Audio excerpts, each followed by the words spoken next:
പാല മുരിക്കുംപുഴയിൽ വീണ്ടും കൊലപാതകം. കെട്ടിട നിർമ്മാണ തൊഴിലാളികൾ തമ്മിലുള്ള വാക്ക് തർക്കത്തെ തുടർന്ന് തിരുവനന്തപുരം സ്വദേശിയായ ഷാജിയാണ് ചവിട്ടേറ്റ് കൊല്ലപ്പെട്ടത്. 45 വയസ്സായിരുന്നു. ഒപ്പം താമസിച്ചിരുന്ന പ്രതി ശ്യാമിനെ പോലീസ് കസ്റ്റഡിയിലെടുത്തു. വാക്ക് തർക്കത്തെ തുടർന്ന് ശ്യാമിന്റെ ചവിട്ടേറ്റാണ് ഷാജി കൊല്ലപ്പെട്ടതെന്ന് സംശയിക്കുന്നതായി പോലീസ് പറഞ്ഞു.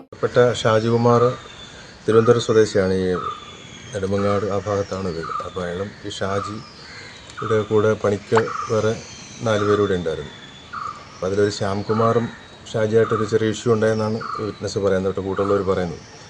കഴിഞ്ഞ ദിവസം രാത്രി ഈ അയാൾ ഒരു പ്ലേറ്റ് എടുത്തിട്ട് ശ്യാംകുമാറിനെ അടിച്ചു. അത് കഴിഞ്ഞിട്ട് ഇവിടെ സ്കഫിളുണ്ടായി. അപ്പോൾ തറയിൽ വീണ അയാൾ ചവിട്ടി. അങ്ങനെയാണ് മരണം സംഭവിച്ചതെന്നാണ് പറയുന്നത്, പ്രാഥമികമായിട്ടുള്ള കാര്യമാണ്. അപ്പോൾ ഇനി ബാക്കി പോസ്റ്റ്മോർട്ടം കഴിഞ്ഞതിന് ശേഷം മരണകാരണം എന്താണെന്ന് അറിയാൻ കഴിയും. നെഞ്ചിലാണോ സാർ ചവിട്ടി എന്നാണ് വിറ്റ്നസ് പറയുന്നത്, അവരുടെ കൂടെ ഉള്ളവർ പറയുന്നത്. നേരത്തെ എന്തെങ്കിലും തർക്കങ്ങളോ അങ്ങനെ എന്തെങ്കിലും ഉണ്ടായിരുന്നോ, അതോ പെട്ടെന്നുണ്ടായ പ്രശ്നങ്ങളാണോ? അല്ല, അതിന് ഈ പ്രതിയായിട്ട് പറയുന്ന ആളെ മരിച്ച ആൾ അടിച്ചു എന്നാണ് പറയുന്നത്. ഒരു പ്ലേറ്റ് എടുത്ത് അടിച്ചു എന്നാണ് വിറ്റ്നസ് പറയുന്നത്, കൂടെ ഉള്ളവർ പറയുന്നത്. ഇത് കുറേ നാളായിട്ട് ഇവിടെ താമസം ഉണ്ടായിരുന്നില്ല. ഇത് ഡിസംബർ മുതൽ അവരിവിടെ താമസം. ഇവിടെ ഒരു കോൺട്രാക്ടറുടെ കൂടെ പണിക്ക് വന്നതാണ്. അവരെല്ലാവരും തിരുവനന്തപുരംകാർ തന്നെ, നെടുമങ്ങാടുകാർ തന്നെ. മുമ്പൊരു സമാനമായ രീതിയിൽ തന്നെ ഒരു മർഡർ ഈ പ്രദേശം ഇതേ വീടുകളൊക്കെ എന്തിനാണ് നടന്നിട്ടുള്ളത്? തമ്മിൽ എന്തെങ്കിലും കണക്ഷൻ അങ്ങനെ എന്തെങ്കിലും? അതില്ല, അത് ആലപ്പുഴയുള്ള ടീമുകളല്ലേ, അത് ആലപ്പുഴക്കാരാണ്. ഇത് പക്ഷേ തിരുവനന്തപുരക്കാർ. ഇത് മദ്യപിച്ചതിൻ്റെ പുറത്തുണ്ടായ സംഭവങ്ങളൊക്കെയാണെന്നാണ് തോന്നുന്നത്.